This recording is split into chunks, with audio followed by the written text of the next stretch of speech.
Me da mucho gusto que siempre lo digo y así va a ser siempre, hermanos, que haya dispuesto su corazón para que podamos nosotros aprender, ¿verdad? A través de las Escrituras, a través de ver las diferentes situaciones que pasaron los apóstoles en este estudio del libro de los Hechos.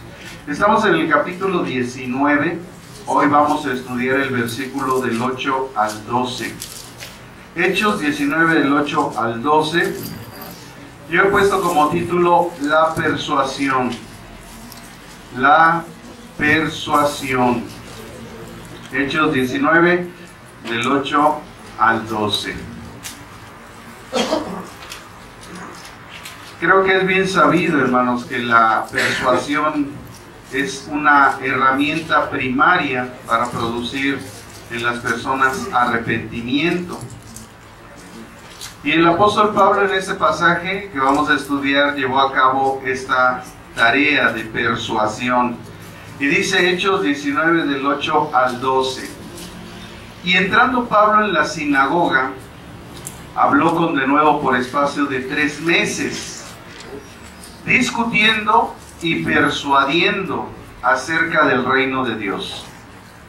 Pero endureciéndose algunos y no creyendo, maldiciendo el camino delante de la multitud, se apartó Pablo de ellos y separó a los discípulos, discutiendo cada día en la escuela de uno llamado Tirano. Así continuó por espacio de 2 años, de manera que todos los que habitaban en Asia, judíos y griegos, oyeron la palabra del Señor Jesús. Y hacía Dios milagros extraordinarios por medio de Pablo, de tal manera que aún se llevaba a los enfermos los pañuelos o delantales de su cuerpo, y las enfermedades se iban de ellos y los espíritus salían. Amados hermanos, Pablo, después de continuar, de confirmar a ciertos discípulos, como vimos la semana pasada, aquellos que no sabían ni siquiera que existía el Espíritu Santo, pues ellos solamente conocían las cuestiones de Dios con respecto solamente hacia Juan el Bautista. Pero sabemos que Juan el Bautista vino preparando el camino del Señor, haciendo un llamado al arrepentimiento y bautizando en agua. Pero como sabemos, la Biblia nos enseña que además de ser bautizados en agua, debemos ser bautizados en el Espíritu Santo, lo cual señala el nuevo nacimiento de toda persona que ha venido a Cristo y se asegura su salvación eterna por la gracia de Dios. Bueno, estos hombres, ¿verdad? Estos ciertos discípulos, pues solamente habían sido bautizados en agua. Entonces Pablo llega a Éfeso y les ministra el Espíritu Santo, no sin antes haberles compartido el Evangelio, que es la herramienta por la cual nosotros somos salvos. Nosotros no somos salvos por ver un milagro, ni nada nos va a poder convencer, ¿verdad?, si no es el Evangelio. Así que el tiempo que Pablo pasó hablando con los judíos nos dice claramente, puesto que él estuvo, dice este pasaje, durante 3 meses, entonces quiere decir que había un interés en la sinagoga acerca de las personas que lo estaban escuchando, había un interés en las palabras de Pablo, pues de otra manera pues no lo hubieran permitido hablar y por mucho tiempo ni lo hubieran escuchado, ¿verdad? Una de las recomendaciones cuando compartimos el Evangelio es que cuando las discusiones y las persuasiones solo endurecen a los hombres en la incredulidad y los lleva a blasfemar, debemos separarnos de esa impía, ¿verdad?, compañía. Agradó a Dios confirmar la enseñanza de Pablo con señales prodigiosas, para que si sus oyentes no le creían acerca de sus palabras, bueno, pues pudieran creer acerca de sus obras. Es decir, ver el testimonio de Jesús en su vida. Sabemos que la primera carta a los Corintios, si me quiere acompañar, 1 Corintios 4:20, tiene una declaración que más adelante, ¿verdad?, el apóstol Pablo enseñó. Y dice 1 Corintios 4:20, Porque el reino de Dios no consiste en palabras, sino en poder. Así es que el poder de Dios tiene que ser manifiesto para que se ratifique realmente que es un evangelio correcto. Así que Dios respaldó el ministerio de los apóstoles, de cada uno de ellos con poder. Hoy vamos a ver el proceso de la comunicación del evangelio, el cual no fue fácil. Los apóstoles se enfrentaron a toda clase de obstáculos, primero a prácticas religiosas equivocadas, a concepciones de dioses falsos, sistema de pensamientos preconcebidos y erróneos, incredulidad e ignorancia, también desconocimiento de las profecías bíblicas con respecto al Mesías. Estas son solamente algunos de los obstáculos que se encontraron los apóstoles. En el versículo 8, del que hoy trata nuestro tema, de Hechos capítulo 19, versículo 8, vamos a ver primeramente cómo Pablo persuade a los judíos. Y dice en el versículo 8, entrando Pablo en la sinagoga, habló con denuedo por espacio de 3 meses, discutiendo y persuadiendo acerca del reino de Dios. Pablo hablaba con denuedo en la sinagoga, dice la Escritura, y dice que esto lo hizo por 3 meses. Lo que Pablo hacía ahí era continuamente durante esos 3 meses discutir, porque el no estar de acuerdo con algo o con alguien siempre traerá discusiones. Y sobre todo, ¿verdad?, cuando hablamos de las cosas de Dios. Dice que Pablo también persuadía. Esa es una palabra griega que tuve que leer o buscar para saber perfectamente a qué se refería. Y es una palabra que es peitón, con H después de la T, peitón. No sabemos la traducción correcta, ¿verdad?, porque no hablamos en griego, pero literalmente al español la traducción es peitón, con H después de la T. Así que esta palabra nosotros la entendemos por persuasión como el proceso mediante el cual se comunica la verdad bíblica con respecto a Dios, y se menciona el estado espiritual de la humanidad, su llamado al arrepentimiento, la obra redentora de Dios a través de Jesucristo, el juicio de Dios y su promesa de vida eterna, con el propósito de que a través de estos argumentos, ¿verdad?, que lleva a cabo la persuasión, se apoye dicha verdad y produzcan en las personas el cambiar primeramente su pensamiento. O sea que la palabra de Dios, lo primero que tiene que hacer en nuestra vida es cambiar nuestra forma de pensar. Recordemos que muchas de las cosas que nosotros hoy hacemos y los errores sobre todo que cometemos es por causa de la manera en la que pensamos. Así es que la palabra de Dios es lo primero que tiene que hacer, cambiar tu forma de pensar, cambiar mi forma de pensar.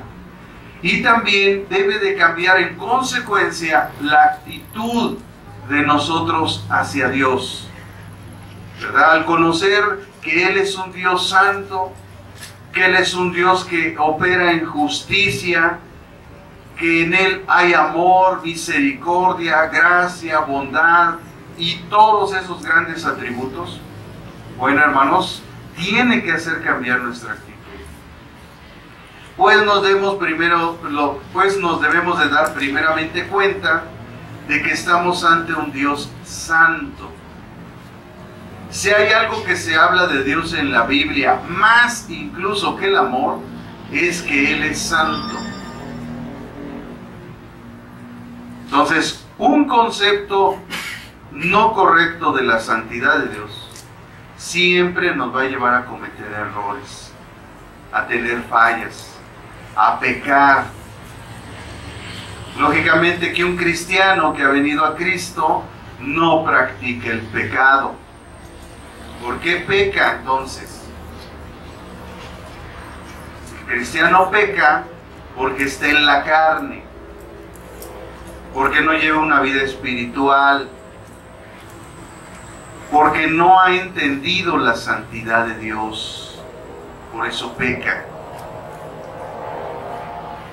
Así que si no cambia nuestra actitud hacia Dios, pues no va a cambiar en consecuencia nuestro comportamiento y nuestra vida, ¿verdad? Porque dice la Escritura que hemos sido llamados a una vida nueva.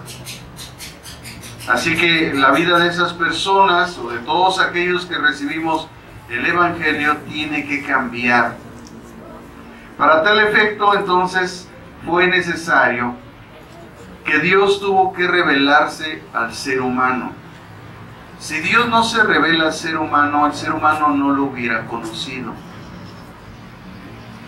La Escritura dice en la carta a los Romanos en el capítulo 1 que la deidad de Dios, su eterno poder y su deidad se ven claramente a través de la creación. Pero a pesar de eso, el ser humano no conoció a Dios. Aunque él ahí se puede ver visiblemente su eterno poder y su deidad, el ser humano no conoció a Dios. Tanto fue así que se hicieron ídolos de piedra, empezaron a adorar a los animales, empezaron a adorar a la luna y al sol y a las estrellas, empezaron a adorar las constelaciones, porque no entendieron que solamente eso era mostrado por Dios para que nosotros conociéramos que hay un creador de todas las cosas. Pero el ser humano no lo conoció, así es que el ser humano tuvo que Dios revelarse a él. Así que la revelación divina es el proceso mediante el cual Dios se comunica a los seres humanos. Es uno de los temas más importantes que aborda la Biblia, la revelación divina, es decir, la forma en que Dios se comunica con los seres humanos. La revelación también se puede encontrar en los relatos bíblicos que cuentan cómo Dios se relacionó con los seres humanos en diferentes momentos de la historia y para sus propósitos divinos en su soberanía, ¿verdad? Porque Dios es soberano y Él sabía quién escogía para revelarse a Él. En la Biblia se puede encontrar diferentes formas en las que Dios se ha revelado a lo largo de la historia. Una de las formas más comunes en la antigüedad que se manifestaba la revelación divina en la Biblia es a través de los profetas. Ellos hablaban en el nombre de Dios. Eran hombres escogidos o determinados por Dios, no por ser buenos, no por ser muy espirituales, sino por la puritita soberanía de Dios. De hecho, no había ninguna virtud en ninguno de los profetas que nosotros leemos en la Biblia, no había ninguna virtud en ellos. Fue solamente el plan, la voluntad, el proyecto, el diseño de Dios y los propósitos que Él tenía determinados. Así que es algo muy importante que nosotros debemos de entender, hermanos, porque mucha gente hoy en día se siente divino, que Dios le habla por sus méritos.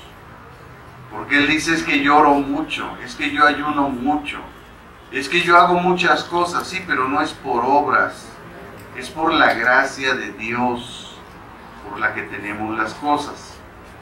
Así que desde la antigüedad, en la Biblia, se encuentran diferentes formas en que Dios se reveló a los hombres, pero Él usó hombres que Él mismo determinó. Ellos hablaban en el nombre de Dios, eran escogidos y eran determinados por Dios. A través de las Escrituras tenemos mencionados varios profetas que se catalogan primero, ¿verdad?, como profetas mayores, entre ellos Jeremías, que también escribió el libro de Lamentaciones, Isaías, Ezequiel y Daniel. Pero también hay 12 profetas menores, ¿verdad? Oseas, Joel, Amós, Abdías, Jonás, Miqueas, Nahum, Habacuc, Sofonías, Zacarías, Zacarías y Malaquías. Estos profetas también fueron, ¿verdad?, hombres que el Señor en su soberanía señaló. Un ejemplo, miren, Jeremías 1:5. Fíjense cómo estos hombres fueron señalados por Dios incluso antes de nacer. Dios ya tenía un propósito desde antes de nacer en ellos. Y en Jeremías capítulo 1 versículo 5 le dice Dios al profeta Jeremías: antes que te formase en el vientre te conocí. A ver, hermanos, échense ese trompo a la uña. Ese hombre ni siquiera había nacido, ni siquiera estaba en el vientre de su madre y Dios ya lo había conocido. Y antes que nacieses, ¿qué? Te santifiqué. Entonces, ¿saben lo que está hablando la Biblia? Está hablando de dos cosas primordiales en la vida de todo creyente. Primero, propósito, y después, destino. Antes que nacieses te conocí, propósito. Antes que nacieses te santifiqué, destino. Y te di, dice, por profeta a las naciones, plan y proyecto de Dios en la vida del ser humano. ¿Cuándo fue eso? Antes de que naciese. Entonces, antes de que tú nacieses, Dios ya te había conocido. Él ya había dictado tu propósito. Él había determinado tu destino. Y Él te había puesto en sus planes y proyectos. Es por eso que dice la Biblia que no consiste en el que quiere, ni en el que corre, ni en el que busca, sino dejarle al que Dios tiene misericordia. Entonces, ¿se dan cuenta el engaño del adversario en nuestra vida? Es claro. Nos hace sentir indignos. Pero una persona no puede ser indigna si no es porque ella está en sus méritos siendo digno. O según su perspectiva personal, él es digno. Pero resulta que la Biblia dice que nadie es digno. De hecho, en la carta a los Romanos, en el capítulo 2, dice que no hay ni un justo, ni aún uno. Entonces nadie es digno. Dice, todos se desviaron, todos hicieron lo incorrecto. Entonces nadie, hermanos, es digno. Entonces mucha gente no viene a la iglesia porque se siente indigno, porque está buscando sus méritos para poder venir. Entonces, si yo voy a ir cuando a mí me nazca, cuando yo quiera, cuando pueda, cuando ya me porte bien, ¿sabe cuándo va a pasar eso? Nunca. ¿Qué hay en el corazón humano? Solamente el deseo de hacer el mal. No hay un ser humano que sea bueno, ni uno. Todos somos malísimos en nuestra vida, todo lo hacemos mal. Si no fuera por Dios, que está en medio de nosotros y está con nosotros y nos guía, nos habla y nos orienta, hermanos, nosotros viviríamos igual que antes.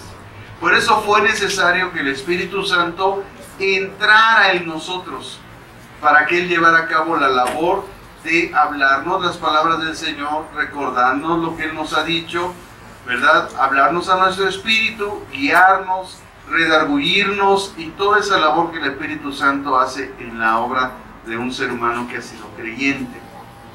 Entonces, la Biblia dice claramente que este profeta, por ejemplo, Jeremías, el Señor le dijo, antes que te formase en el vientre, te conocí. Antes que nacieses, te santifiqué. O sea, nosotros, ¿por qué somos santos? Porque Dios en la eternidad nos declaró santos. Porque un santo, hermanos, no es aquella persona del concepto que tiene la gente que es perfecta, que no falla, que no se enoja. Porque si ven que la gente que te enojas, dicen que estás pecando. Pero Jesús se enojó, no se enojó. ¿Y Él pecó porque se enojó? No. Entonces, en consecuencia, enojarse no es pecado. Pero ¿cuál es el consejo de Dios? Que debemos de tener un tiempo donde debemos trabajar en nuestro carácter, en nuestra actitud y procurar dejar el enojo. No dejar que se haga ira y no dejar que le demos pie al diablo en nuestra vida. Entonces, antes de que nacieses, dice Jeremías 1:5, te santifiqué antes. O sea, ¿cuándo fuimos santificados? Antes. No fue cuando recibiste a Cristo, eso fue antes. Recibiste a Cristo por la misericordia de Dios y el plan y el proyecto de Dios en tu vida. Nada más. Pero antes te santifiqué. Y después que le dio el plan, el propósito del proyecto de Dios en su vida, y se te di por profeta a las naciones.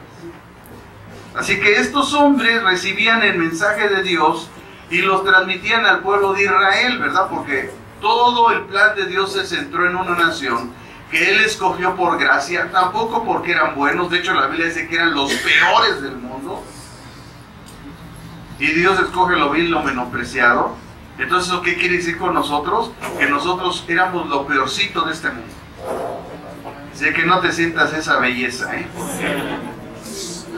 Porque detrás de esa belleza había un monstruo, ¿verdad? Si nada más te picaban tantito y te convertías en Hulk.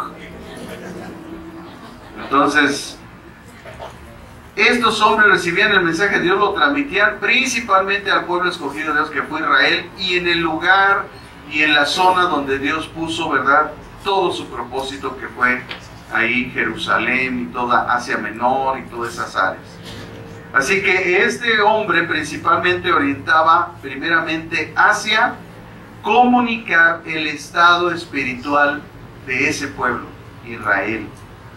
Después les hacía un llamado al arrepentimiento por sus pecados. Lo tercero que hacía este profeta era que comunicaba el día del juicio de Dios,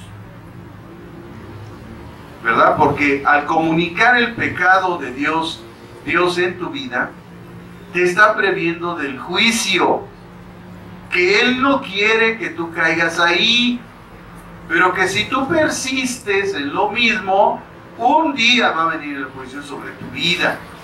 Pero que no se diga que no se te advirtió, porque Dios lo que hace cuando nos comunica el pecado no es juzgarnos, es por su misericordia advertirnos, precisamente para que nos apartemos y no caigamos en juicio, para que vean la bondad de Dios, la paciencia de Dios en nuestra vida.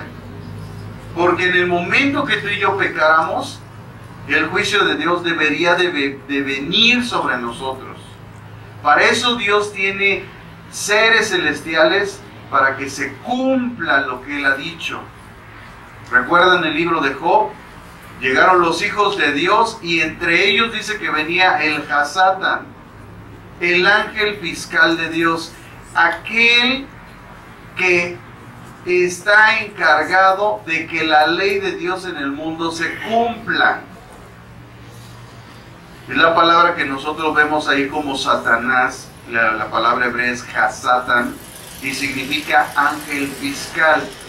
Más adelante lo vemos revelado por Jesús, porque este ángel fiscal se corrompió y después es descrito como el diablo, es descrito como la serpiente antigua, es descrito, ¿verdad?, como el Hasatán, que representa todas estas formas de actuar de él en la humanidad. O sea, vemos en los nombres de Satanás que no es el nombre del diablo. O sea, ese nombre no es nombre personal, hermanos, es solamente el mote dado por la acción que él tiene en el mundo. Nadie sabe realmente el nombre del diablo. Al no haber un nombre en toda la creación, solamente fue llamado la bestia. Pero Satanás no tiene un nombre, hermanos. Eso es algo que hemos de aprender.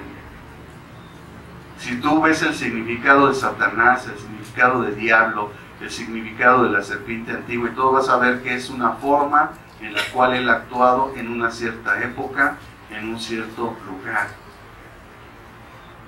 Entonces no es un nombre propio. Pero bueno, vamos a dejarlo ahí porque, bueno, esta es un área, ¿verdad?, que se llama angeología o satanología. No vamos a entrar ahí, pero es importante que lo sepamos. Entonces, él comunicaba, el profeta comunicaba el juicio de Dios. Y cuando vemos a este hombre, dice, este ser entra delante de Dios y le dice a Dios, no te habrás fijado en mi siervo Job. Y lo primero que dice Dios es, hombre justo. ¿Por qué dijo eso Dios, hombre justo? Porque este ser se encargaba de que se cumpliera la ley de Dios en el mundo. Y él era el primero que iba y acusaba a cierta persona sobre algo que hacía y reclamaba el juicio de Dios sobre su vida, porque es lo que hace el fiscal. Cuando hay un juicio, el fiscal es el que levanta cargos en contra del acusado.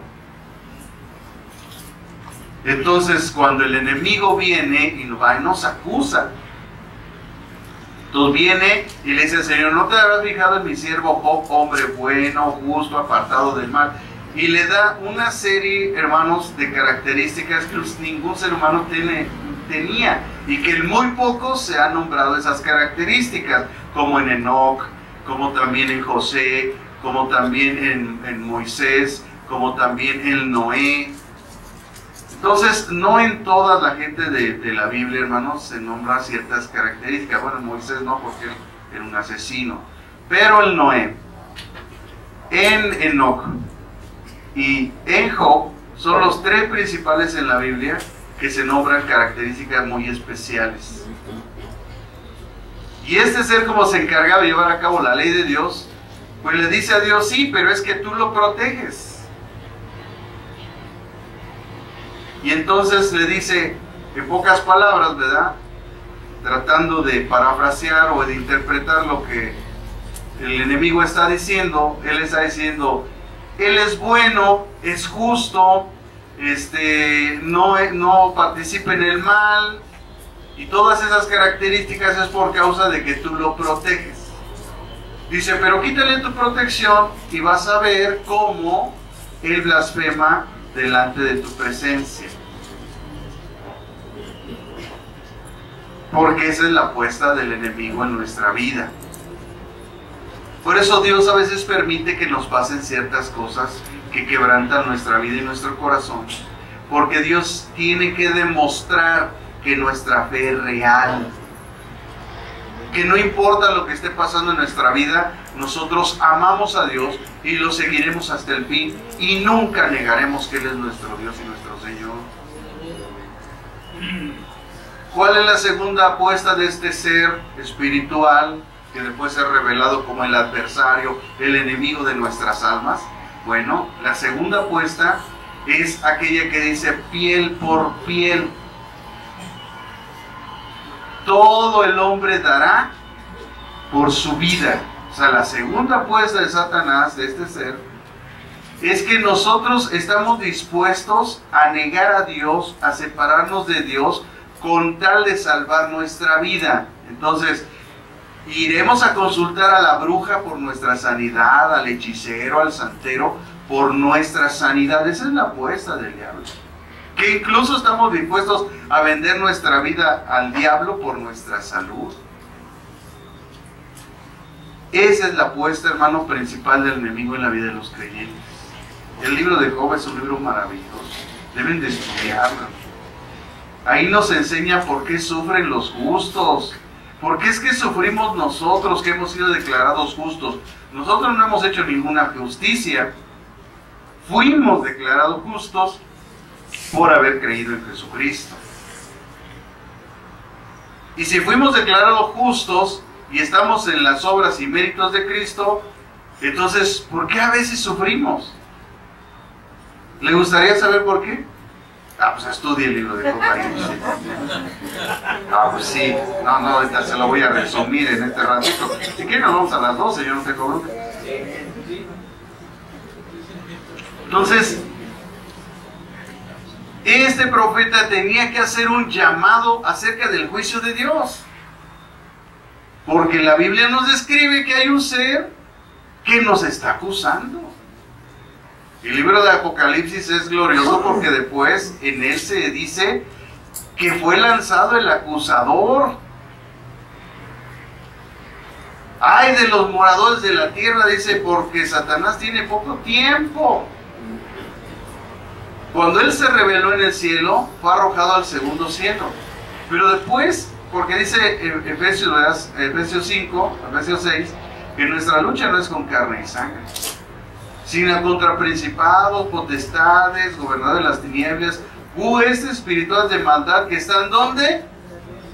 En las regiones celestes. Allá están, hermanos, allá arriba. No son ovnis, no son marcianos, son demonios. Están allá arriba. Entonces, esos seres espirituales, un día, dice la Biblia, que van a ser lanzados de ese segundo cielo. ¿Adivina dónde? Aquí a la tierra.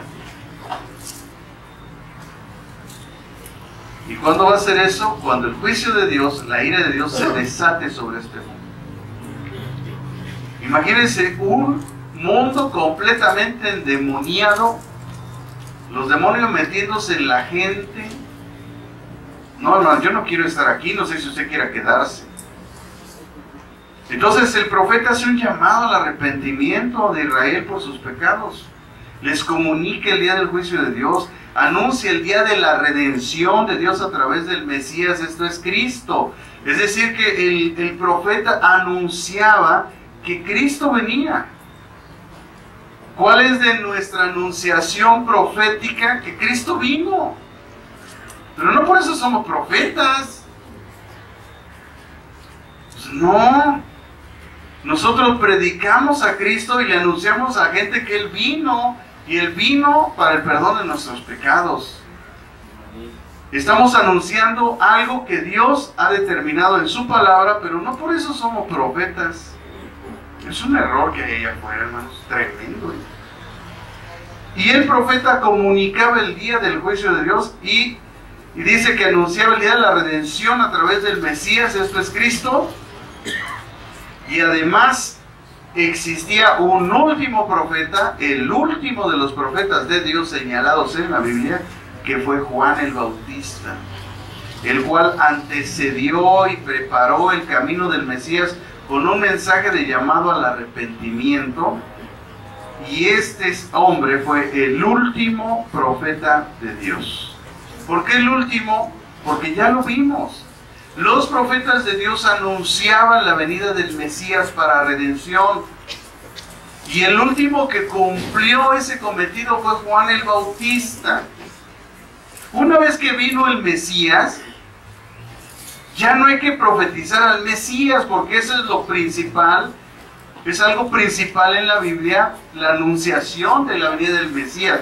De hecho, desde Génesis 3:15 se había anunciado su venida. En Génesis 3:15 nosotros vemos el protoevangelio o la primera anunciación del evangelio. Cuando viene Cristo, ya no hay que profetizar nada porque ya vino Cristo. Solamente nos queda hablar, proclamar lo que este hombre hizo en la cruz para salvación de las personas. Por eso ya no hay profetas, pero bueno, gente sigue porque no lee eso. No le han enseñado eso. Y tienen ahí un título, dicen que son licenciados en teología. Pues no sé qué escuela fuiste, ¿no? Fuiste a la de Don Patito Donald. Pues sí, hermano, porque hasta en las instituciones hay de escuelas a escuelas. Y hay de materias a materias, y hay de enseñanzas a enseñanzas. Entonces había que ver qué materias estudiaste, dónde estudiaste, con quién estudiaste. Porque si estudiaste con quien nadie lo conoce, pues por piedad, entonces lo que deberías de hacer es estudiar en un lugar reconocido. ¿O usted le daría lo mismo estudiar en el CONALEP que en el POLI o en la UNAM? Pues no, ¿verdad? Porque el CONALEP tiene un cierto grado nada más.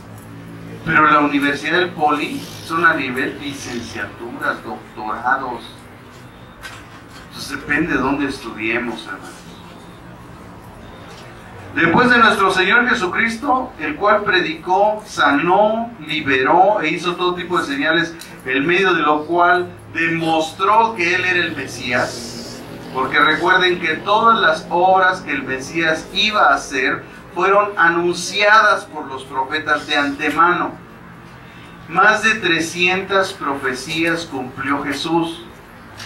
Y muchas de ellas antes de que Él naciera. Y además sin que Él pudiera determinar o intervenir para que se cumplieran, como su nacimiento. ¿A poco el niño, antes de nacer, iba a determinar dónde iba a nacer? Pues no, esa fue obra de Dios. Y esa profecía se cumplió en Jesús antes de que Él naciera y Él no intervino. Pero mucha gente todavía sin escrúpulos, sin entender esto, pues luego dice barbaridades, hermanos. Da tristeza esa gente. Él se encomendó a los discípulos para llevar a cabo la más grande obra de evangelización. Él encomendó a los discípulos para llevar la más grande obra de evangelización en el mundo, señalándoles primero que predicarían en Jerusalén, en Judea, en Samaria y después hasta lo último de la tierra, quedando además el testimonio de esa gran obra a través del libro de los Hechos y de muchas de las cartas del apóstol Pablo. Ahí nosotros podemos ver el cumplimiento de la voluntad de Dios. El Marcos 16:15, por ejemplo, Marcos 16:15,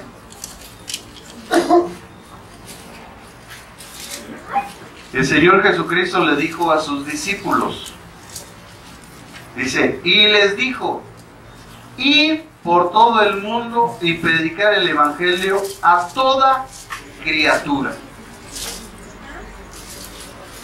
Marcos 16:15. Si nosotros leemos todo el contexto, vamos a ver claramente, hermanos, que Jesús estaba reunido con sus 11 discípulos.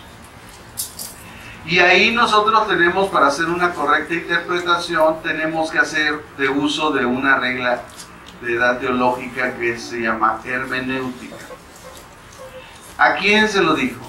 ¿Cuándo lo dijo? ¿Dónde lo dijo? Bueno, estaban ellos en un cierto lugar, Jesús se les apareció y les dijo a ellos, ¿a quiénes? A los 11. Id por todo el mundo y predicar el Evangelio. Hacer discípulos en todo el mundo y predicar el Evangelio.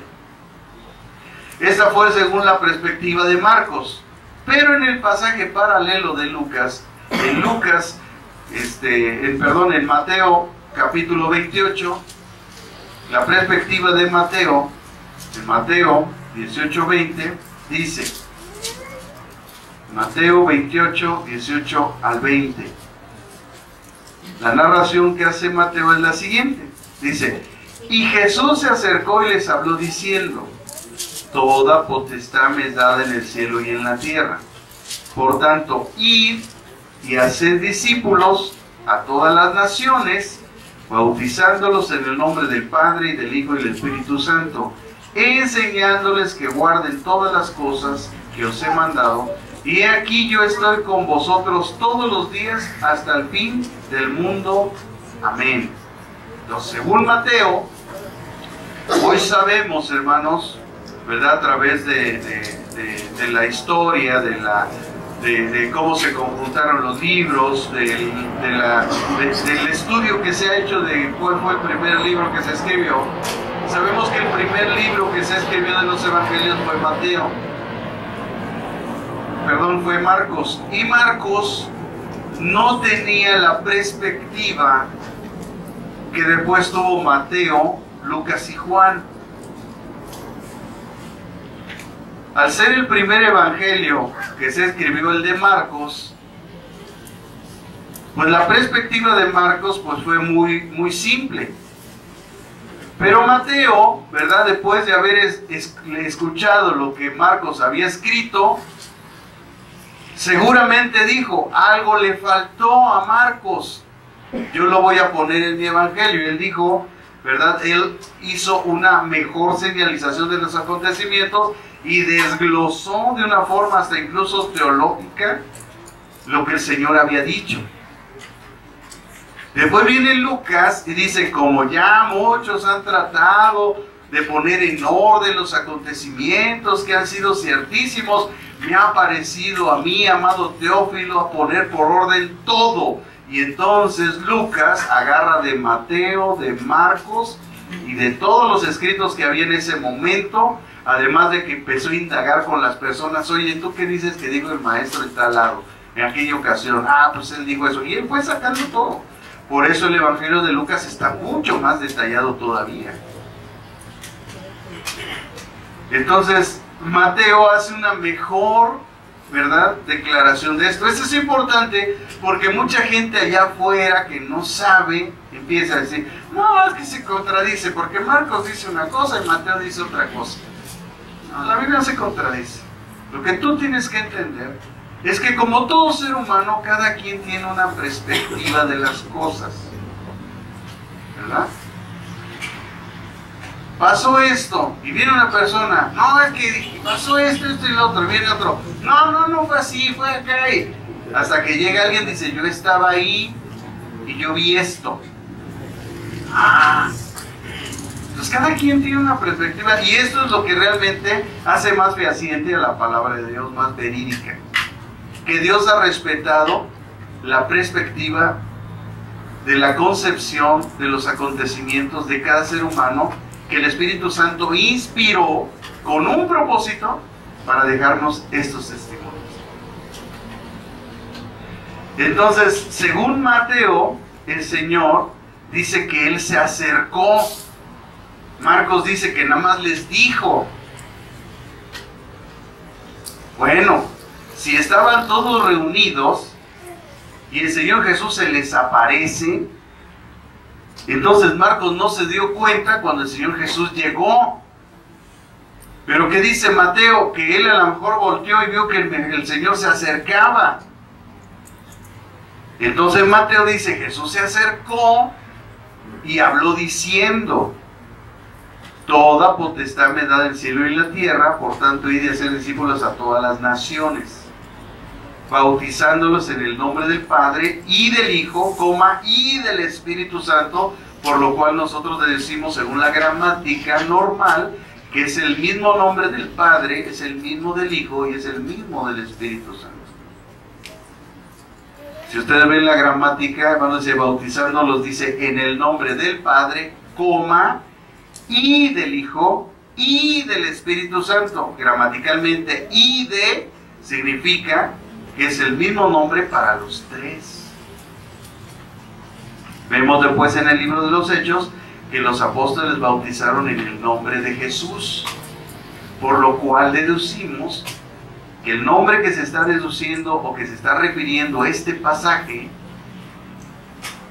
tiene correspondencia a la obra de salvación, lo cual quiere decir que tanto el Padre, el Hijo y el Espíritu Santo llevan a cabo la obra redentora. Porque ¿qué significa la palabra Jesús?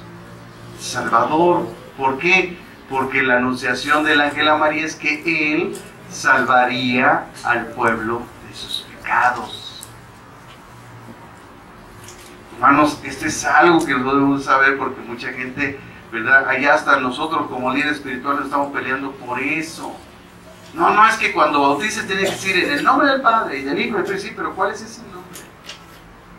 Y ese nombre lo revela Pedro, porque él bautizó en el nombre de Jesús. Pero ¿cuál es la connotación que se está, o qué está queriendo decir el Espíritu Santo en este pasaje? Que nosotros entendamos que tanto el Padre, el Hijo y el Espíritu Santo llevan a cabo la obra de salvación o la obra redentora de los seres humanos. Es importante eso, hermano, para que no estemos peleando, porque allá afuera hay un pleito por eso.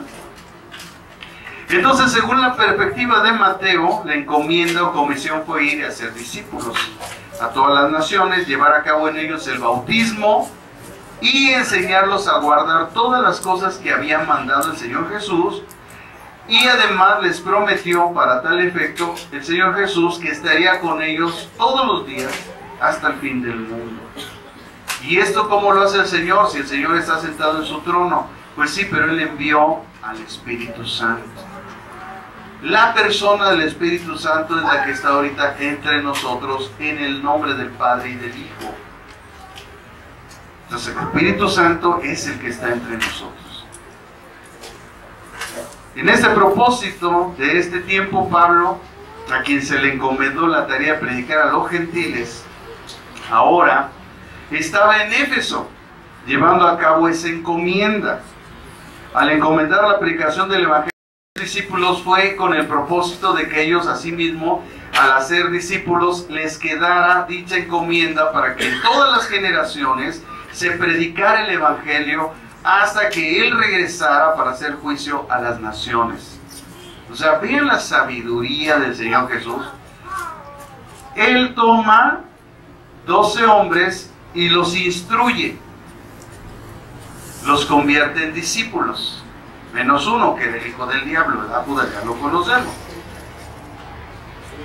Pero los que quedaron, ellos siguieron con la encomienda. Ellos a su vez hicieron discípulos. Estos discípulos a su vez hicieron otros discípulos. Y así de generación en generación ha habido discípulos de Cristo que han proclamado la obra del Evangelio. Y hoy estamos en el año 2024 y seguimos habiendo discípulos de Jesús que seguimos proclamando el Evangelio de Jesucristo. Y todo esto que es la encomienda, ¿verdad?, que el Señor Jesús dejó a todos. Por eso Dios no quiere que tú nada más seas un creyente. Hace muchos años, ¿verdad?, dijimos la línea de los creyentes y la línea de los discípulos. Los creyentes vienen a la iglesia. Los discípulos aprenden en la iglesia. Los creyentes de vez en cuando sirven. Los discípulos toda su vida sirven. Entonces hay diferencia entre ser un simple creyente a ser un verdadero discípulo. Y Dios mandó a ser discípulos, no creyentes. Entonces, de nada le sirve a la gente ser simple creyente. Debe de pasar al siguiente punto, que es ser discípulo. Y para ser discípulos, la palabra discípulo significa una persona que dispone su corazón para ser enseñado. Entonces, si tú no eres enseñado, tú no eres discípulo. Tú eres un simple creyente. Y Dios quiere discípulos, no quiere creyentes. Porque los discípulos son los que proclaman el Evangelio de generación en generación, pues ese es el propósito del reino de Dios. De nada sirve que nada más nos vengamos a sentar a calentar la banca. Tenemos que esforzarnos a ser discípulos. Pregúntele a cualquiera de nosotros, no ha sido fácil. Hermanos, yo también estuve sentado como usted. Y durante 5 años estuve recibiendo de mi pastor una predicación el domingo y enseñanza todos los domingos. Y cuando fui capaz y apto, fui yo a dar lo que recibí de gracia. Es decir, a ser yo igualmente alguien que enseñaba. Y fuimos colocados en diferentes servicios. Porque el discípulo tiene que desarrollar sus talentos, sus dones. Y eso solamente se lleva a cabo cuando tú sirves. Porque el que no sirve, no sirve. Y el que sirve, pues sirve, ¿no? O sea, estará difícil entender eso. No, ¿verdad? Por eso usted va a escuchar allá afuera gente que siente que nadie le enseña nada y dice que tiene 20 años en el Evangelio. ¿Y en qué sirve usted? ¿En qué sirve? ¿En qué sirve? No sirve, ni para ella misma sirve, ni para él mismo sirve. Por eso decía un gran predicador que ya falleció, partió con el Señor, esperemos que ahí esté, ¿no? Muchos dicen que no, bueno, yo no entré en este problema. Pero él decía, lo más trágico en esta vida no es morir, es haber vivido sin propósito. ¿Cuál será el propósito de nosotros en esta vida? El único, hermano, es servir a Cristo. Si tú estás sirviendo a Cristo, estás dentro del propósito de Dios. Si tú no estás sirviendo a Cristo, hermano, pues yo te invito a que entres en el propósito. Porque se va a acabar el mundo y cuando digas ahora sí, no, pues ahora ya no. Ya Cristo va a aparecer en las nubes, ya. Si es que pasaste la tribulación, la gran tribulación, y quién sabe, a lo mejor te mueres en el primer bombazo, ¿no?, que caiga. Así que la encomienda permanece hasta nuestros días y la debemos llevar a cabo, y es lo que se nos debe de enseñar. El llevar a cabo la gran comisión, por eso tenemos que ser capacitados hasta que Él, es decir, Cristo, vuelva. Amados hermanos, siempre habrá gente incrédula. Mira lo que dice el versículo 9 de Hechos 19. Hechos 19:9. Siempre habrá gente incrédula. Dice, pero endureciéndose algunos y no creyendo, maldiciendo el camino delante de la multitud, se apartó Pablo de ellos y separó a los discípulos, discutiendo cada día en la escuela de uno llamado Tirano. Oigan, ya está el nombre, ¿no? ¿Dónde estudiaste? En la calle del Tirano, en la escuela del Tirano, ¿verdad? Graduado en la escuela de Tirano. No, Dios me libre, ¿no? Entonces, como sabemos, siempre habrá gente incrédula, hermanos. A través de las Escrituras lo vemos como una constante. Pues no todos, hermanos, vamos a ser salvos.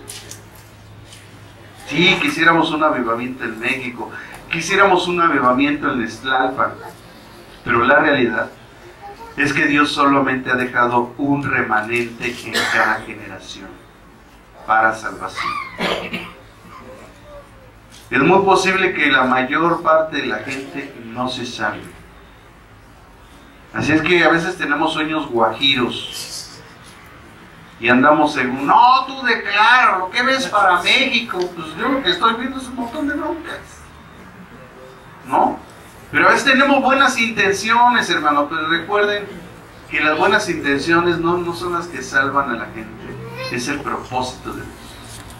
Tenemos que estar clamando continuamente por misericordia, principalmente por la gente de nuestra familia. Porque si no es por la misericordia de Dios, nadie va a ser salvo. Nadie. Es importante que tengamos esto en cuenta. Miren, hermanos, miren lo que dice Mateo 7, 13 al 14. Mateo 7, 13 al 14. Apúrense, hermano, porque yo me tardo porque usted se tarda. Sí, luego me dicen, este pastor se tarda. Tú no le das vuelta a la página, como no agarras la Biblia en toda la semana, cuando aquí vienes, no sabes ni dónde están los libros, carnal. No me eches la culpa, no les diga que está por la noche la culpa, pastor. Sí, porque sí he escuchado, no crean que no. Que a veces Dios también me revela, no crean. Ya ese hermano está diciendo que se tarda, pastor. Señor, pues repréndelo. No saben darle la vuelta a la página, Dios mío. Mateo 7, 13 al 14 dice, entrad por la puerta estrecha, porque ancha es la puerta. Vean, hermanos, es lo que dice Jesús. Ancha es la puerta y espacioso el camino que lleva a la perdición. Y dice, y muchos son los que entran por ella. ¿Cuántos? Muchos, dice poco, ¿verdad? Entonces la mayoría se va a perder, hermano. Y después dice el 14, porque estrecha es la puerta y angosto el camino que lleva a la vida, y pocos, vea, pocos, no dice muchos, ¿eh? Sí, queremos un avivamiento en Tlalpan, amén, Señor. Queremos saber un avivamiento, amén, pero sabemos que eso no va a suceder. Aquí está el principio. Muchos se pierden, pocos se salvan. Así es, ni modo. Y pocos son los que la hallan. Lucas registró en el pasaje paralelo de Mateo, y ahí en Lucas 13:24, Lucas 13:24, ¿verdad? Después de él haber indagado todo lo que indagó, él describe esto aquí, estas palabras así, el pasaje paralelo a este de Mateo que leímos. Dice, esforzaos. Lucas 13:24, esforzaos a entrar por la puerta angosta, porque os digo que muchos procurarán entrar y no podrán. Qué tremendo es eso, hermano, que en el pasaje paralelo Lucas nos deja una perspectiva completamente diferente de lo que leímos en Mateo. Y a mí se me hace hasta más terrible porque dice, esforzados por entrar por la puerta angosta. Esto quiere decir que va a costar trabajo, no va a ser fácil. Porque os digo que muchos procurarán entrar, dice ¿qué? Y no podrán. Por eso, hermanos, la actitud, la incredulidad de algunos que estaban aquí escuchando los sermones durante 3 meses del apóstol Pablo. Oiga, 3 meses, bueno, yo no sé usted cuánto tiempo tenga en el Evangelio, cuántos sermones haya oído, y a lo mejor Dios nos ha traído de una iglesia a otra, y bueno, Dios sabe por qué. Pero hermanos, ¿cuántos sermones hemos oído? Y lo más triste que a mí, hermanos, yo he visto en mi vida ministerial y cuando fui también un congregante como usted, es que yo no concibo que el pastor cada domingo le hable a la gente lo mismo, ¿o no? O tú cuando vienes, el pastor te habla de otra cosa, pues, oye, entonces el pastor es extraterrestre. Cada semana el pastor dice lo mismo a toda la gente. ¿Cuántos son? 100, 200, 300, 500, lo que sea, les dice lo mismo. Pero ¿por qué entonces unos cambian y otros no cambian? ¿Se ha preguntado? Bueno, si usted leyera la parábola del sembrador, usted sabría por qué. Léala en el capítulo 13 de Mateo y usted se va a dar cuenta por qué hay gente que cambia y por qué hay gente que no cambia, a pesar del sermón que se da cada domingo o cada miércoles que usted viene aquí. Es increíble que el pastor ha dicho tantos mensajes a mucha gente y mucha gente ya ni siquiera está en la iglesia. Oye, ¿por qué le dijimos otra cosa o qué? No, ¿verdad? Se dijo lo mismo. ¿Tú por qué? ¿Por qué se fue? ¿Por qué murió? ¿Por qué el chamuco se lo llevó? No sabemos. Ah, no, dice la canción así, ¿verdad? Bueno, ya le compuse. Ya la compuse, hermanos. ¿Verdad? ¿Por qué se fue? ¿Por qué murió? Porque el chamuco se lo llevó. Pues es que no hay de otra. ¿No? Dijéramos, ya no decimos la segunda parte porque ya lo dudamos, ¿no? Porque si el chamuco se lo llevó, entonces no ha ido al cielo y para yo poder ir con él, pues no, ¿verdad? Ya no entra esa segunda parte de la canción. Entonces eso, a mí, hermanos, no me cabe. En alguna ocasión, mi hermano César y yo, mi hermano pastor que falleció, se fue con el Señor, platicábamos, oye carnal, ¿por qué después de tantos que éramos en los matrimonios con el pastor, solo quedamos 4 de los 12 matrimonios? 4 de 12.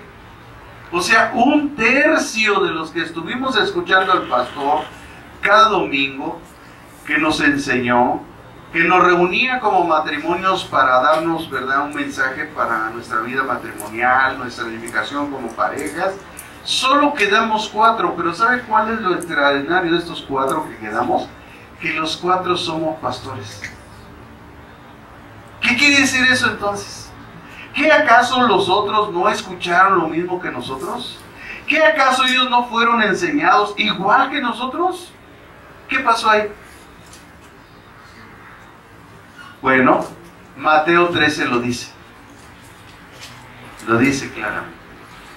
Ahí se lo dejo a tarea, hermano, para que tenga algo que leer en la semana. Para que no diga, ¿qué voy a leer? ¿Qué voy a leer esta semana? Acuérdense que el pastor le dijo, lea Mateo 13. Específicamente la parábola del sembrador. Y ya usted va a saber por qué usted no crece, por qué usted no avanza, por qué usted no es edificado en una vida correcta en Cristo. Entonces, ¿qué pasó con estos hombres? Dice que se endurecieron algunos. Oye, 3 meses el apóstol Pablo predicando lo mismo a toda la gente y muchos se les endureció el corazón.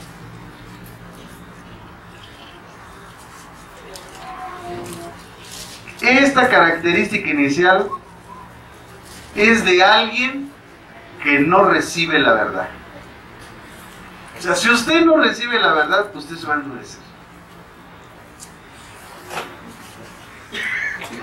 Porque usted quiere oír su verdad. O sea, no la verdad del Evangelio, no la verdad de Dios, su verdad usted quiere oír.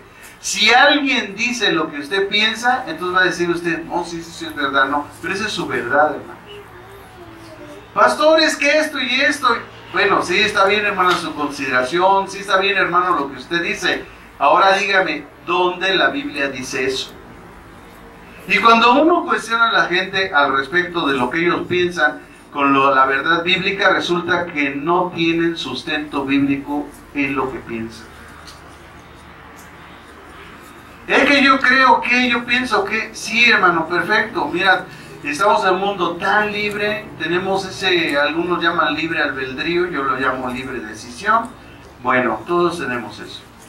Pero nuestro conocimiento y nuestra fe debe de estar basada en la palabra de Dios. Si usted me dice, la Biblia dice, ayúdate que yo te ayudaré, yo te voy a decir, ¿dónde dice eso la Biblia? Y si no lo dice la Biblia, tú tienes que sacar ese pensamiento de tu cabezota de calabaza y de tu corazón. Porque yo lo hice, yo también tenía cabeza de calabaza y lo tuve que sacar. Yo también creía muchas cosas, yo también pensaba muchas cosas, pero el pastor me dijo, ahora dígame, hermanito, ¿dónde dice la Biblia eso? Ah, ¿no dice? No, no dice. No dice, ayúdate que yo te ayudaré. Tampoco dice, tú ponme donde hay. ¿Verdad? Porque hay otros más listos. Señor, tú nomás ponme donde hay. ¿Dónde dice eso, hermano? Mire, hermano, si la verdad es la Biblia, ¿estamos de acuerdo en eso? Porque a lo mejor usted me dice, no, es que la Biblia a lo mejor es una teoría. Ah, caray, no, si usted me dice eso, hermano, pues venga Cristo. Porque por fe sabemos que Dios hizo los cielos y la tierra, y por fe, y ahí dice Hebreos un montón de cosas en las que opera la fe. Entonces, pero si hay gente que dice eso, y si dice eso y usted viene a la iglesia, hermano, pues no, yo le invito a que estudie la Biblia, porque está mal. Si usted me dice, comamos y bebamos, que al fin mañana moriremos, ah, pues si hay un pasaje que dice eso. Sí dice un pasaje eso, hermano. Lo que pasa es que usted no lo ha leído, ya ve que no lo ha leído, pero se rió. No lo ha leído. Sí dice la Biblia eso. Comamos y bebamos que mañana moriremos. Y lo está diciendo en razón, precisamente, de la justicia de Dios. Porque si al fin no hay justicia y no hay pecado, no existe el diablo, no hay infierno, pues entonces comamos y bebamos que mañana moriremos. Entonces, ¿para qué predican los testigos de Jehová? Si no está el diablo, si no existe el infierno, si no hay un lugar de castigo, pues entonces comamos y bebamos que mañana. ¿De qué me estás hablando tú? ¿O para qué quieres que me vaya a tu religión? Pues si no hay castigo de nada. Y ahí es donde agarramos a esas sectas, en su error. No, carnalito, ¿sabes qué? Murió Jesús. Y supongamos que lo que tú dices es verdad, que Él es el Hijo de Dios. Ah, pues imagínate que crucifican a tu hijo o lo atropella un coche en la calle. Y tú dices, no, pues déjenlo ir, que se vaya, ¿para qué lo juzgamos? No, mató a mi hijo, le planchó su cráneo con la llanta, pero ¿para qué lo juzgamos? No. Por cuanto murió un hombre inocente en la cruz, debe de haber un juicio. Si no, entonces vámonos todos al limbo y flotemos. Unos van a flotar más porque la verdad es... Déjalo, pastor. Ya se van a poner a dieta. El próximo año esos llevan 10 años diciéndolo. Entonces, hermanos, ya no me desvíe. Miren, cuando no recibimos la verdad, lo que va a pasar es que nos vamos a endurecer. Por eso es que cuando usted le dice al hermano, eso que está haciendo está mal. No se pone así, está mal. Sí. ¿verdad? ¿Por qué? Porque no está recibiendo la verdad. Si recibiera la verdad, su corazón se contristaría. Entraría en un punto de arrepentimiento, de reconocer su error, y entonces pediría perdón a Dios. Pero no, ¿qué es lo primero que dice la gente? No, no me juzgues, quítate tú la viga que tienes en los ojos, no, porque hasta son bíblicos. No, para defenderse del pecado, hermanos, yo veo un montón que anda ahí justificándose con pasajes bíblicos, cuando no entienden que probablemente quien está detrás de la persona que lo está culminando al arrepentimiento, a lo mejor es el Espíritu Santo de Dios. Y seguro que ese es un cristiano verdadero, pues sí va a ser el Espíritu de Dios. No, hermano, yo no te estoy juzgando. Al final tú tomas tu decisión, pero ¿sabes las consecuencias? Bueno, porque es mi responsabilidad decirte las consecuencias. Y si te digo las consecuencias y el día de mañana dices, es que este me maldijo y me dijo, y que, ¿quién te maldijo? Tú te estás poniendo en maldición por tus pecadotes. Pero la mano, la gente se defiende. Y entonces, ¿qué hace? No reciben la verdad, se endurece el corazón, y entonces dice, y no creyendo, ¿verdad? Primero, endureciéndose algunos, y después dice el pasaje, y no creyendo. Es decir, lo segundo que describe la Biblia es que ellos se llenan de incredulidad. Pecado por el cual el Señor condenará a esas personas. Y después dice el pasaje, maldiciendo el camino delante de la multitud. Porque ¿cómo le llamaban, hermanos, antes al Evangelio? Le llamaban el camino. Porque los apóstoles, los servidores de Dios, los que proclamaban el Evangelio, andaban por todo camino proclamando. Entonces les llamaban los del camino.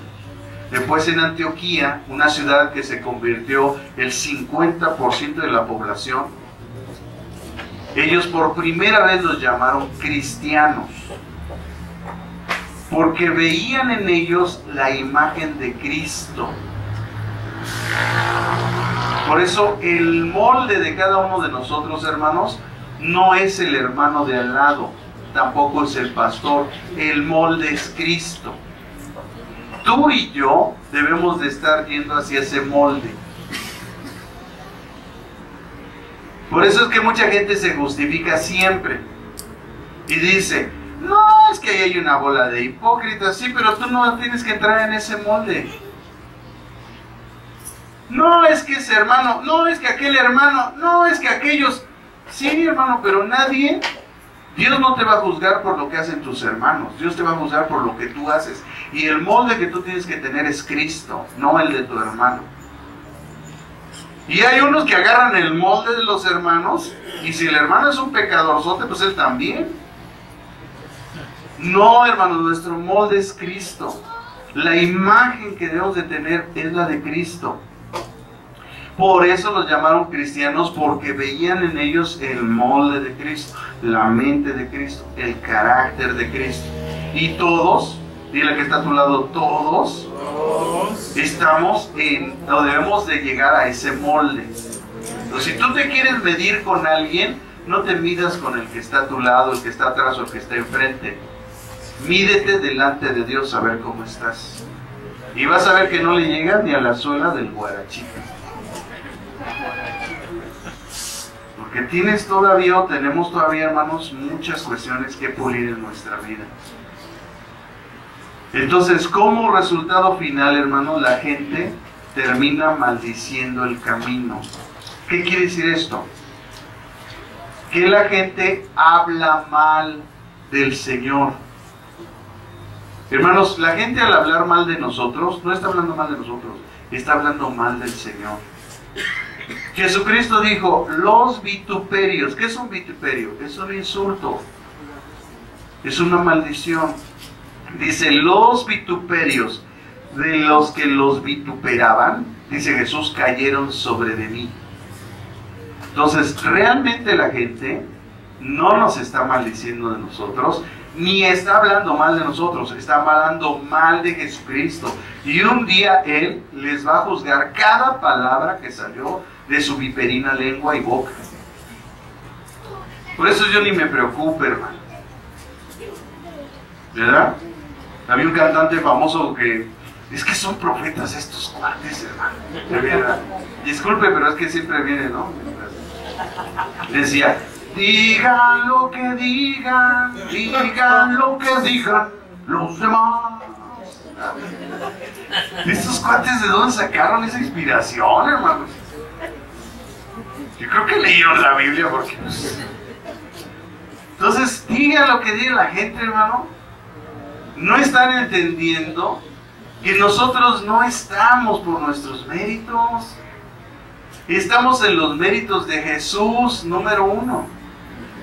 Número 2, fuimos redimidos por su gracia, no por nuestros méritos. Número 3, que Dios, mire, si Dios no nos ve a nosotros, Él ve a su Hijo en nosotros. Por eso, cualquiera que se atreva a decir algo en contra de nosotros, lo está hablando en contra del Señor Jesucristo. Porque no somos nosotros, es Cristo en nosotros. Ya no vivo yo, dice Pablo, Cristo vive en mí. Y lo que ahora vivo, lo vivo para aquel que me redimió. Entonces, hermanos, el no entender eso hace mucha gente que esté maldiciendo al Señor Jesucristo. Y yo le aseguro que ni siquiera lo sabe, ojalá sea ignorancia. Pero la ignorancia tampoco es un justificante. Vaya a otro país, cruces en la calle aquí como se cruza. Y va a llegar un policía y le va a poner una multa. Órale, $30 de multa. ¿Pero por qué, Poli? Es que yo no sabía. No, pues mira, para que sepas, tómala. La ignorancia no es un justificante. Por eso Dios nos manda a ser discípulos para aprender y saber las cosas. Entonces mucha gente habla de las personas imperfectas como nosotros, porque eso somos. Y los pastores somos siervos inútiles. Hay quien se pone títulos, pero la verdad, somos unos siervos inútiles.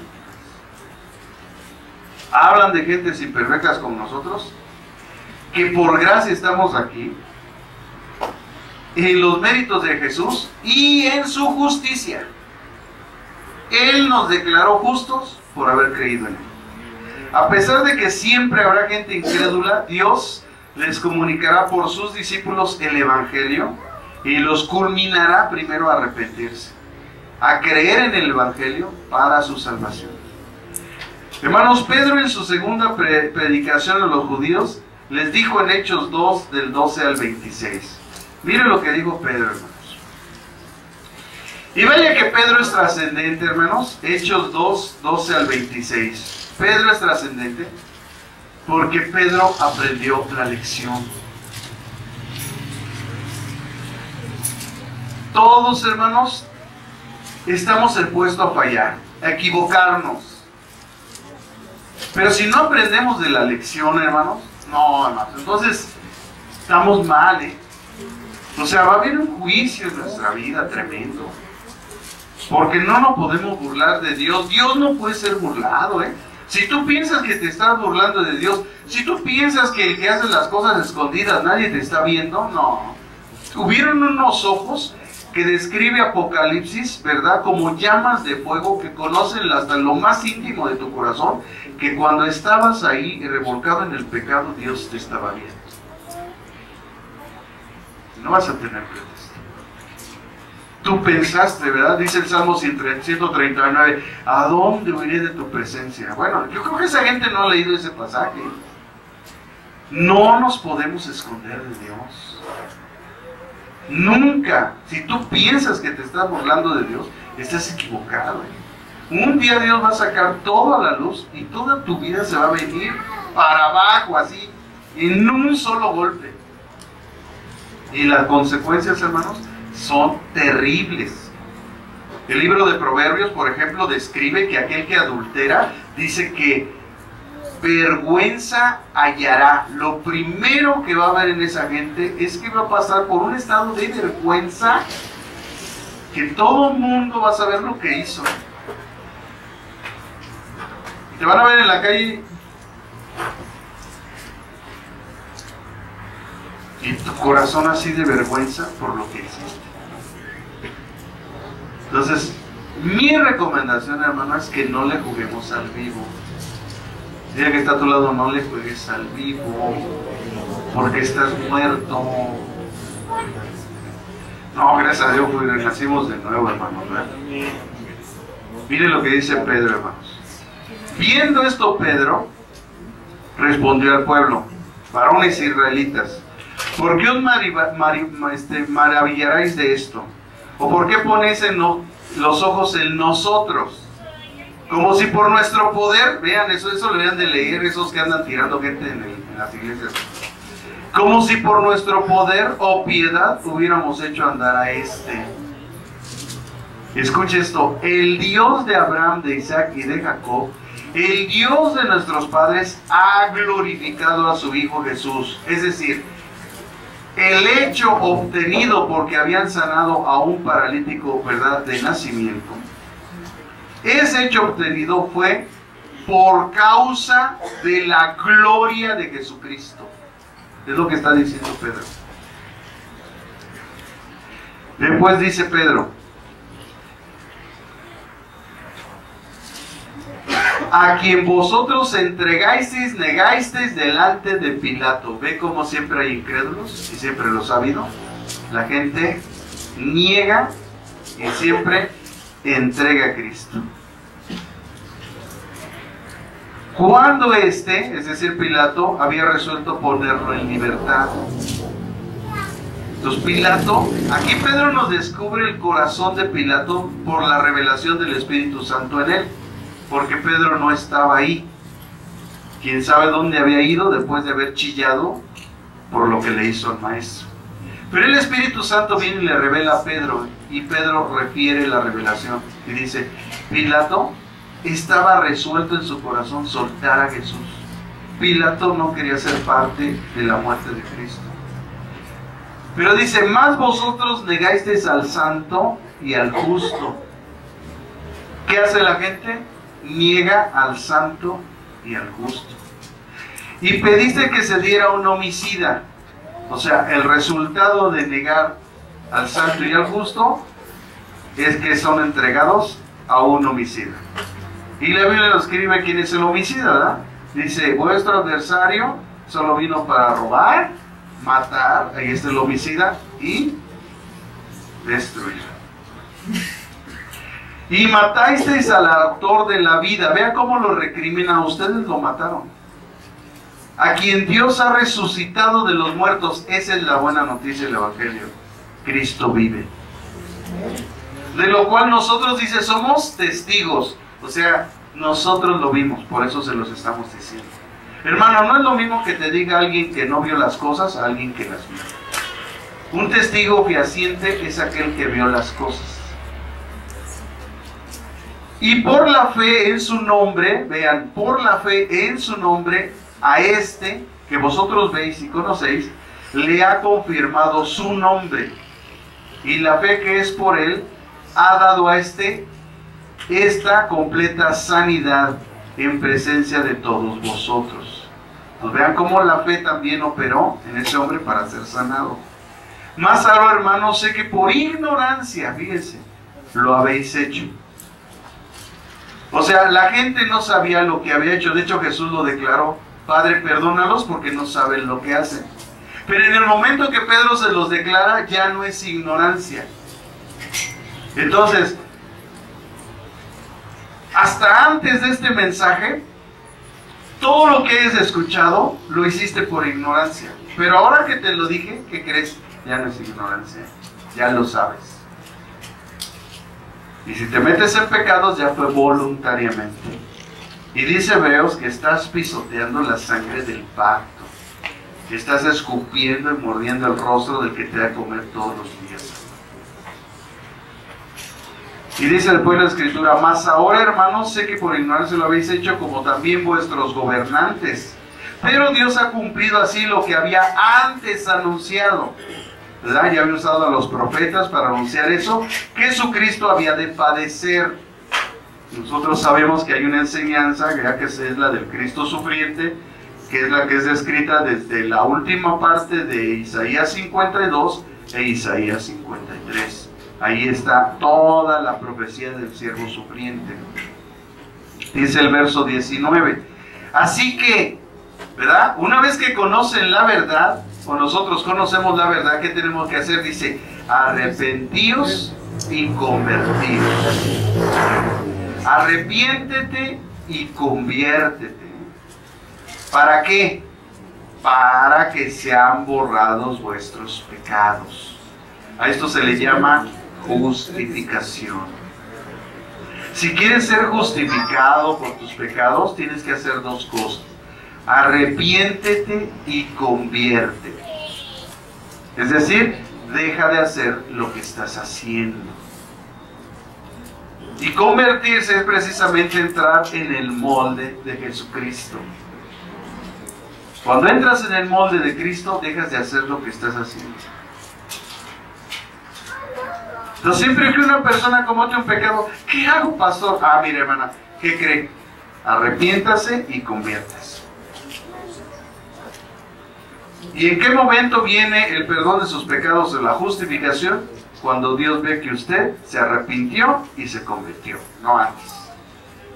No crea que porque vino aquí a chillar y se puso aquí al frente, no por eso Dios la está perdonando. Él tiene que ver frutos de arrepentimiento. Pastor, ya puedo servir, pastor. Ya ando bien, ¿eh? Ya ando bien, dice. Ya ando bien, ya puedo servir. ¿Ya te arrepentiste? ¿Ya te convertiste? Digo, tiene 3 semanas que no te ve en la iglesia. No creo que te hayas convertido, ¿eh? Menos arrepentido. Pero ya quieren servir, ya sienten con ganas otra vez. No, es que ya. Ahora sí, pastor. ¿Cuál es el propósito, hermanos? Vean la justicia de Dios, hermanos. Esto es glorioso. O sea, Dios no nos llama al arrepentimiento y a convertirnos nomás porque sí, porque Él quiere que vengan de la presencia del Señor tiempos de refrigerio, tiempos de paz, de descanso. Para que vengan tiempos de refrigerio. Y miren lo que dice: y Él envía a Jesucristo, que os fue antes anunciado, a quien de cierto es necesario que el cielo reciba hasta los tiempos de la restauración de todas las cosas. ¿Hasta cuándo? Hasta el tiempo de la restauración de todas las cosas. ¿Cuándo va a suceder esto? En el tiempo del milenio. El Señor restaura todas las cosas. Hay naciones preciosas. No hay enfermedad. La influencia del diablo no está. Él está atado por 1000 años. Él está restaurando todas las cosas. Está limpiando todas las generaciones. Al grado que en la última generación, al final de los 1000 años, se suscita la última rebelión de la humanidad. La última. Por fin. Y después de que Dios suprime todos esos enemigos generacionales que se dieron durante el milenio, todas las generaciones malvadas que crecieron en el milenio, el Señor restaura todas las cosas, y entonces en ese momento todos entramos a un cielo nuevo, una tierra nueva, a la nueva Jerusalén, y entramos con Cristo todos a la eternidad. Por eso dice este pasaje: hasta que el tiempo de la restauración de todas las cosas, de que habló Dios por boca de sus santos profetas. Esto ya había sido anunciado, que han sido desde el tiempo antiguo. Después dice: porque Moisés dijo a los padres: el Señor vuestro Dios os levantará profeta de entre vuestros hermanos, como a mí.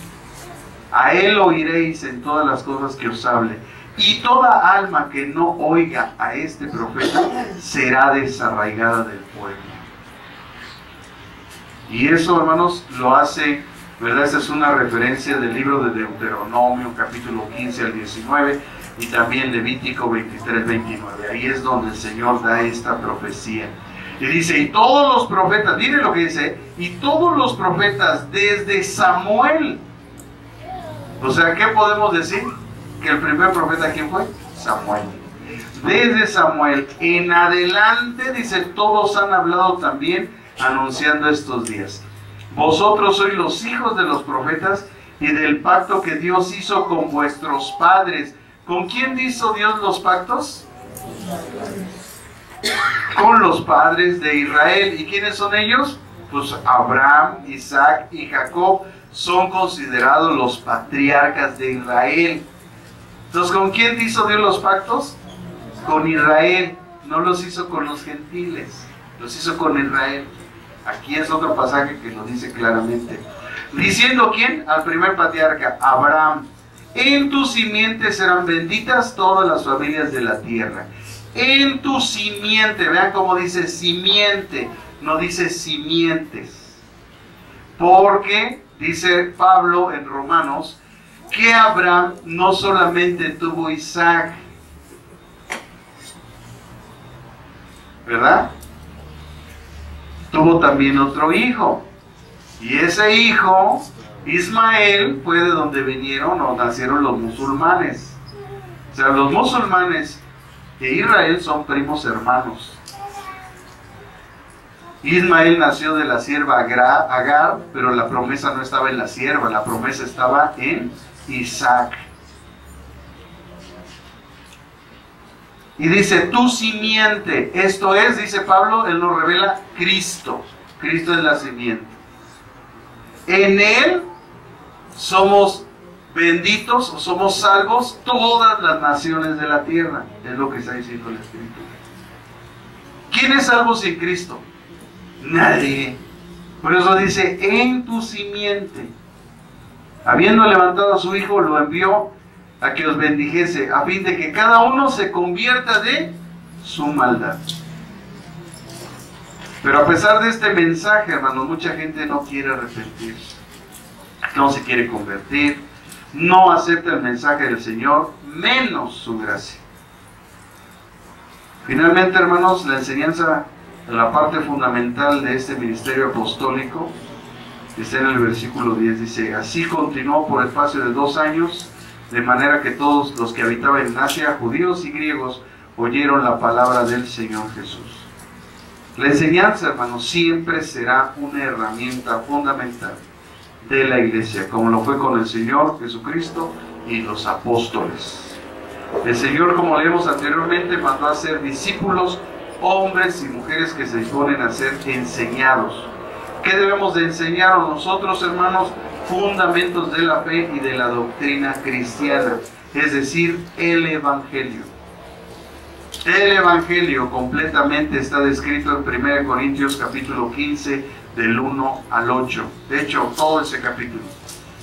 Pero está dividido de esta forma. Por ejemplo, del versículo 1 al 2, la salvación por fe.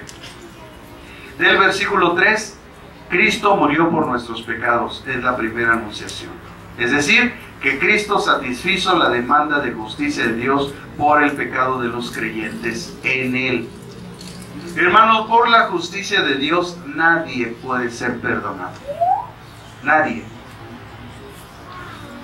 Pero esa es la primera parte de la cara de la moneda. A ver si no le quemo su cerebro, hermano.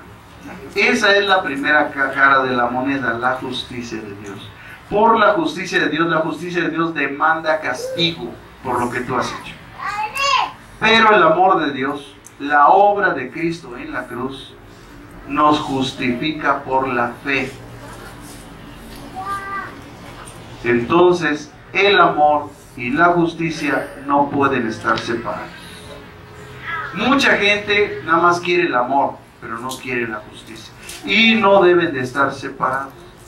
Siempre van juntos el amor y la justicia de Dios. Porque el amor de Dios a través de su Hijo Jesús y Él morir en la cruz, Él trajo la satisfacción de lo que demanda la justicia de Dios. Porque la paga del pecado es muerte. Pero la dádiva de Dios, ¿verdad? Por el amor de Dios, es vida eterna en Cristo Jesús, Señor y Dios nuestro. Y ven cómo en ese pasaje también está la justicia y el amor de Dios. Cristo fue sepultado y resucitó. Versículo 4 de 1 Corintios 15. 1 Corintios 15 del 5 al 8 hay evidencia testimonial de ese hecho. O sea, si la gente duda que Cristo resucitó, bueno, pues quiero decirle que el versículo 5 al 8 da los testimonios de la gente que fue testiga de eso. El verso 12 al 20 nos da el fundamento de la fe cristiana, que es la resurrección de Cristo. Y además el versículo 29, es decir, del 12 al 20 y el versículo 29.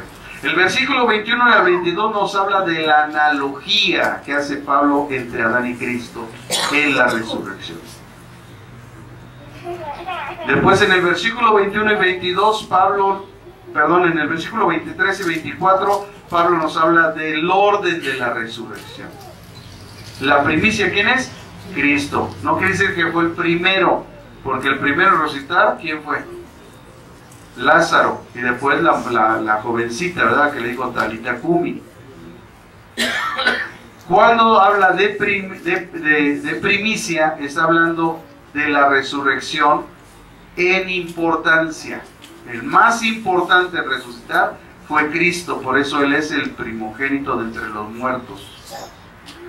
No está hablando que fue el primero, está hablando de la importancia. Después nos habla el versículo 26 y 27 del enemigo vencido por la resurrección de Cristo. ¿Quién es el enemigo vencido por la resurrección de Cristo? Dice, y vuestro postrer enemigo que será vencido será la muerte. Y así es como, hermanos, de una forma muy breve, les he puesto los puntos más importantes de lo que es el Evangelio. Usted pensaba que el Evangelio es dar su testimonio. No, hermano, eso es un testimonio, pero eso no es el Evangelio. Si usted quiere dar un Evangelio, es 1 Corintios 15, ahí viene el Evangelio. Ahí dice de qué trata, ya se lo resumí, hermano, ¿qué más quiere? Ahí está la tarea del instituto. ¿Cuáles fueron entonces las señales, hermanos, que respaldaron el ministerio de los apóstoles? Dice el versículo 11 finalmente, y hacía Dios milagros extraordinarios por mano de Pablo, de tal manera que aún se llevaba a los enfermos, los pañuelos, los delantales de su cuerpo, las enfermedades se iban de ellas y los espíritus malos salían. Y esto fue respaldado, hermanos, por la promesa de Jesucristo a los apóstoles. Él les dijo en Marcos 16, 17 al 18. Marcos 16, 17 y 18, hasta abajo como escalerita, hermano. Les digo, estas señales seguirán a los que creen. ¿A los que creen qué? A los que creen lo que Jesús está diciendo. ¿A quién se lo dijo? A los apóstoles. Entonces Jesús les está diciendo, si ustedes creen lo que les estoy diciendo, estas señales los van a seguir a ustedes. Hay algunas interpretaciones donde la gente se lo quiere adjudicar, pero no, hermanos, teológicamente se lo dijo el Señor Jesús a sus apóstoles. No lo habló en general, lo habló a sus apóstoles. Estas señales seguirán a los que creen. En mi nombre echarán fuera demonios. La pregunta es, ¿los apóstoles en el nombre de Jesús echaron fuera demonios? Sí. ¿Hablarán nuevas lenguas? ¿Hablaron nuevas lenguas? Bueno, el libro de los Hechos, ahí tiene toda la explicación acerca de eso. El apóstol Pablo, capítulo 12 de 1 Corintios, nos habla de todo lo que era el don de lenguas. Verso 18, tomarán en sus manos serpientes. Mira, no solo las tomaron, sino que a Pablo hasta lo mordieron y no le hicieron nada. Y si bebieron cosa mortífera, ¿ustedes creen que no habría gente que quería matar a los discípulos? ¿No habrá gente que nos querrá hacer daño? No llegará por ahí la brujita y con la manzana y cómete esta manzana. Ya cuando dicen, este es especial para ti, no, aguas. Si bebieran cosa mortífera, dice, no les hará daño. Sobre los enfermos pondrán sus manos, dice, y sanarán. ¿Esto pasó en los discípulos? Sí. El libro de los Hechos da testimonio de que esto pasó con los discípulos. Así que Jesús dio esa promesa a sus discípulos y las obras hechas por ellos a través de lo descrito en el libro de los Hechos. Ese libro ratifica el cumplimiento de esa promesa de Jesús. La Escritura describe sanidades más grandes. ¿Por qué? Porque esa también fue una promesa del Señor Jesús. El que cree en las palabras que yo hago y las obras que hago, hará cosas aún mayores. Y eso se cumplió también los discípulos. Dice que el apóstol Pablo, la ropa común que ellos usaban, se la llevaban a los enfermos y eran sanados. Bueno, Eliseo estaba en la tumba y uno se cayó muerto dentro de la tumba y resucitó, imagínense. ¿Qué está operando ahí, hermanos? Bueno, primero el propósito y el proyecto de Dios, porque nadie recibe nada si no les es dado del cielo. Así es que algún propósito hubo en esas cuestiones que Dios permitió. La Escritura entonces describe sanidades aún con los pañuelos y delantales de uso común de los apóstoles, así como liberaciones, porque no solamente eran sanidades, sino liberaciones. Esto pues Jesús les había prometido que mayores cosas harían si creían en Él y en sus obras. Muchas cosas, hermanos, muchas, no fueran escritas en la Biblia, porque no cabrían todas las cosas en todos los libros del mundo. Todas las cosas que Jesús hizo y sus discípulos, pero estas que podemos nosotros leer, quedan como testimonio a nosotros, que estamos en estos últimos tiempos, como testimonio. ¿Cuál es el propósito, hermanos? Que nuestra fe y nuestra confianza en Dios esté siempre firme. Créeme que no me interesa la situación que estás pasando, porque en el momento que tú le pones atención a eso, no te va a dejar dormir, no te va a dejar pensar, ni te va a dejar vivir, porque va a hacer que tu fe mengue. Pero pon tus ojos en Jesús, el autor y el consumador de la fe. Busca primeramente el reino de Dios, su justicia, y todas las cosas. ¿Y todo qué es? Todo te será añadido. Deposita tu confianza en Jesús y dile: Señor, yo muchas veces lo hago, digo: Señor, yo esto no sé qué hacer, me declaro incompetente, pero ¿sabes qué? Toda mi confianza está en ti, y pase lo que pase, yo voy a saber que es tu voluntad y la voy a aceptar, y lo único que voy a hacer es alabar y glorificar tu santo nombre, porque tú eres Dios bueno. Hermano, solamente hay que ver, ponte a analizar. Son más los días buenos en esta vida que los malos. Gracias a Dios, las situaciones malas parece que pasan un día y después desaparecen. Muere a veces un familiar y pasamos por una tristeza terrible, viene un accidente a alguien, sufrimos a veces carencias y necesidades, pero créeme cuando te digo que eso es temporal. Pastor, pero es que me están pasando tantas cosas. Pues mejor, porque después vienen días de reposo y de bendición para tu vida. Yo preferiría que mejor las cosas sucedan en un momento y no que me estén pasando continuamente. Mejor de un jalón, Señor, lo que tienes, aviéntalo. Yo aquí resisto. Al final no te voy a negar, porque tú eres mi Dios. Porque no voy a aceptar la propuesta del diablo. Yo no estoy aquí por lo que tú me das. Yo estoy aquí por lo que tú hiciste por mí. Y estoy suficientemente agradecido por tu sacrificio en la cruz, que no me importa que en este mundo no tuviera absolutamente nada, que estuviera completamente encuerado en la calle. No me importaría si tú estás conmigo. Porque el que tiene a Cristo, hermanos, tiene la vida.